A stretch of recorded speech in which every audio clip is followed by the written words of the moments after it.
देखिए यहाँ पर अगला प्रश्न है कि दिए गए विकल्पों में से सही संबंध का चयन कीजिए। अब देखिए वही एनालॉजी का सवाल है और एसएससी सीपीओ का क्वेश्चन है।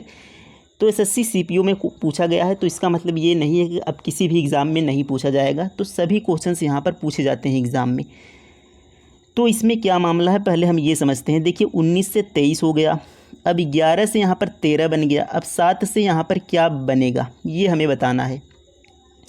तो यार 19 से 23 बना, तो हम क्या करते हैं 19 में 4 को जोड़ देते हैं। 19 में 4 को जोड़ देते हैं, सबसे पहले हमारा तो यही प्रक्रिया होगा कि 19 में 4 जोड़ देंगे तो 23 बनेगा। अब 11 में 4 जोड़ेंगे तो 11 4 15 होना चाहिए, बट यहाँ पर 13 बना है यार, इसमें तो 2 जुड़ा बस। तो एक में 4 जुड़ा, एक में 2 जुड़ा, ये तो कोई तरीका नहीं हुआ क्योंकि सब में सेम तरीका लगना चाहिए। तो ये तो हमारा यार गलत हो गया तरीका। तो दूसरा तरीका हम देखते हैं। तो दूसरा तरीका क्या हो सकता है। तो यार इसका तो कुछ, अगर देखिए एक चीज़ आप ध्यान दें तो 19 क्या है, एक अभाज्य संख्या है। 19 क्या है दोस्तों, एक अभाज्य संख्या है। 19 के बाद दूसरी अभाज्य संख्या कौन सी आती है, 19 के बाद 23 आता है। उसी तरीके से 11 अभाज्य संख्या है, 11 के बाद दूसरी अभाज्य संख्या कौन आती है, 13 आता है। उसी तरीके से 7 क्या है, अभाज्य संख्या है, 7 के बाद दूसरी अभाज्य संख्या कौन सी आती है, 9। 9 अभाज्य संख्या नहीं है, 9 भाज्य संख्या है क्योंकि 3 से विभाजित हो जाएगी, 3 से भाग चला जाएगा। तो 7 के बाद दूसरी अभाज्य संख्या 11 आती है, यानी इस क्वेश्चन मार्क के स्थान पर 11 होना चाहिए। ऑप्शन में कहीं है, ऑप्शन नंबर डी। तो ये हमारा यार तरीका इसमें लगा था, ये राइट आंसर हो जाएगा डी वाला। यानी क्या तरीका था कि एक अभाज्य संख्या के बाद दूसरी अभाज्य संख्या, ये हमारा इसमें तरीका था। एसएससी सीपीओ के एग्ज़ाम में क्वेश्चन पूछा गया था, तो इस तरीक़ों को भी ध्यान रखेंगे। रेलवे के भी एग्ज़ाम में ये तरीका पूछा गया है। अब आते हैं अगला प्रश्न पर। तो वही संबंध हमें इसमें भी देखना है कि पहली जोड़ी में प्रयुक्त तर्क के आधार पर, यानी ये जो पहली जोड़ी है इसमें जो तर्क लगा है उसी के आधार पर दूसरी जोड़ी में इस प्रश्न चिन्ह के स्थान पर कौन सा शब्द यहाँ पर लिखा जाएगा वो हमें बताना है। देखिए पत्र का संबंध लिफाफा, तो यार पत्र और लिफाफे का क्या संबंध हो सकता है। तो आप अगर ध्यान देंगे तो पत्र क्या होता है, लिफाफे में भर कर आता है, जैसे लिफाफे में रखा होता है।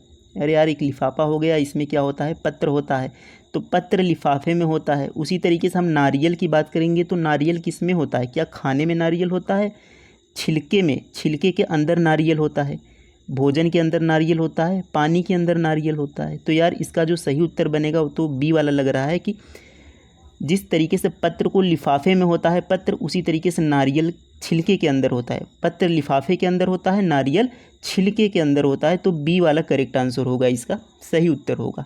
तो उम्मीद आप सभी ने इसका सही उत्तर लगाया होगा। अगला प्रश्न देखते हैं। देखिए ये हमारा अगला प्रश्न है नंबर सीरीज का कि निम्नलिखित श्रृंखला में अगली संख्या ज्ञात कीजिए। तो आप एक चीज़ ज़रूर ध्यान दें कि नंबर सीरीज और नंबर एनालॉजी जो हमारा पहला दूसरा क्वेश्चन था वो वाला, इन दोनों क्वेश्चंस को आप वीडियो को रोककर खुद से जितने ज़्यादा सॉल्व करेंगे, क्योंकि आप जब सॉल्व करेंगे तो आप अलग अलग तरीके से सॉल्व करेंगे। भले इस क्वेश्चंस का आंसर ना निकालें लेकिन आपको अलग अलग तरीका यहाँ पर पता चलेगा और उस तरीके से और भी क्वेश्चंस बनेंगे तो आप उसे आसानी से सॉल्व कर ले जाएंगे। इसलिए मैं कहता हूँ कि इन दो प्रश्नों को आप खुद से ज़्यादा से ज़्यादा सोचिए।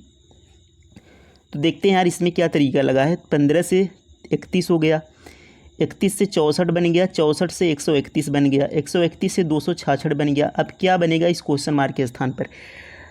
अच्छा मैंने आपको यहाँ पर बताया था कि पिछली क्लास में कि जब भी नंबर्स थोड़ा हमें बड़ा दिखना शुरू हो जाए, जैसे देखिए 31 के बाद 64 हो गया, 64 के बाद 131 हो गया, 131 के बाद 266 हो गया, यानी नंबर्स थोड़े बड़े लग रहे हैं और आधे के लगभग यहाँ पर बराबर लग रहे हैं। तो हम क्या करते हैं कि इनका गुना देखते हैं या फिर इनका स्क्वायर क्यूब ये सब हम देखने लगते हैं। तो यहाँ पर देखेंगे 15 और 31, तो ये लगभग 15 का 2 गुना है। तो यार 15 का 2 गुना कर देंगे तो 30 हो जाएगा और 30 में हम +1 कर देंगे तो हमारा 31 बन जाएगा। यानी हमने क्या किया कि गुणा 2 करके +1, जैसे 15 गुणा 2 हमने किया तो ये बना हमारा 30। अब 30 में हमने क्या किया, 1 को जोड़ दिया, तो यानी गुणा 2 ये हमारा 31 बन गया, यानी गुणा 2 और +1 किया। अब आगे देखिए तो 31 दूना कितना हो जाएगा, 62 होगा। 31 दूना कितना होगा, 62 होगा और आगे 64 है, यानी 62 में +2 किया हमने। तो यहाँ पर देखेंगे कि 15 गुणा 2 +1, 15 गुणा 2 +2, या यहाँ पर 31 गुणा 2 प्लस 2, यानी यहाँ पर हमने क्या किया, गुणा 2 प्लस 2 किया है। मतलब गुणा तो 2 ही का हो रहा है, लेकिन पहले में +1 हुआ था, दूसरे में +2 हो रहा है। अब देखिए 131 में देखेंगे तो 64 का गुणा 2 करेंगे, 64 का गुणा 2 करेंगे तो 64 दूना कितना होता है, 128 होता है। अच्छा, 128 से 131 पर जाने के लिए +3 करना पड़ेगा। तो ये आपको समझ में आया कि पहले गुणा 2 +1 हुआ, दूसरे में गुणा 2 +2 हुआ, और तीसरे में यहाँ पर क्या हुआ, गुणा 2 +3 हुआ, गुणा 2 +3 हुआ। यानी चौथे में तो यहाँ पर सब रेड रेड हो गया, थोड़ा सा यहाँ पर हरा भी कर लेते हैं हम। तो यहाँ पर देखिए 131, यानी इसमें क्या होगा, गुणा 2 +4 होगा, गुणा 2 +4, क्योंकि यही हमारा सीरीज चल रहा है, गुणा 2 का +1 +2 +3 +4। तो यहाँ लास्ट वाले में क्या होना चाहिए, गुणा 2 तो होना चाहिए, लेकिन प्लस में कितना होना चाहिए, तो आप कहेंगे +4 हो चुका है, क्रम से चल रहा है तो प्लस का 5 होना चाहिए। तो 266 का गुणा 2 कर लेते हैं तो 2 छंक 12, यहाँ पर यार 2 छंक 12 की 2 छंक 12 1 13, और 2 दूना 4 1 5, तो 5 32 आ रहा है। तो 5 को और जो ऐड कर लेते हैं इसमें ये वाला, तो 5 2 7 हो जाएगा, और 3 5, यानी कितना आ गया, 537, ऑप्शन नंबर बी 537। तो ये हमारा इसमें तरीका था कि गुणा 2 +1 गुणा 2 +2 गुणा 2 +3 गुणा 2 +4 गुणा 2 +5, ये हमारा तरीका था। एनटीपीसी के एग्ज़ाम में ये क्वेश्चन आया था, ध्यान रखेंगे इस क्वेश्चन को। ये हमारा इसमें तरीका था। हमने कैसे पकड़ा कि ये इस तरीके से, क्योंकि हमने नंबर्स को देखा तो नंबर्स लगभग 2 गुने के यहाँ पर लगभग दिख रहे हैं, क्योंकि 15 का गुना 2 करेंगे 30 बनेगा, 30 का गुना 2 करेंगे 60 बनेगा। तो इस तरीके से हमने यहाँ पर पकड़ा कि ये लगभग 2 गुना हो रहा है और इसमें कुछ संख्या जोड़ी जा रही है। तो इस तरीके से हमें क्वेश्चन को समझना होता है। नेक्स्ट क्वेश्चन देखते हैं। देखिए, ये अगला प्रश्न है कि निम्न में से कौन सा वेन आरेख निम्न के मध्य उचित संबंध को दर्शाता है, फल अंगूर काला अंगूर। तो यार अपना वही कलर ले लेते हैं, खतरनाक वाला, रेड वाला। तो फल अंगूर काला अंगूर, देखिए फल है, अंगूर और काला अंगूर, तो इन तीनों में हमें संबंध बताना है। तो फल का जैसे एक गोला फल के लिए बना लेंगे, एक गोले अंगूर के लिए बना लेंगे, और एक यहाँ पर सर्कल वृत्त जो भी आप बोलें तो ये काले अंगूर के लिए बना लेंगे। अब इन तीनों गोलों में, इन तीनों वृत्तों में, इन तीनों सर्कलों में हमें क्या करना है, संबंध स्थापित करना है कि ये तीनों शब्द एक दूसरे से कैसे संबंधित हो सकते हैं। तो ध्यान देंगे, देखिए ये अंगूर क्या होता है, फल होता है, काला अंगूर भी फल होता है। तो अंगूर जो होगा वह फल के अंदर आएगा, ये हमने बड़ा वाला मान लिया फल है, तो फल के अंदर ही तो अंगूर आएगा, क्योंकि अंगूर भी क्या होता है, फल होता है।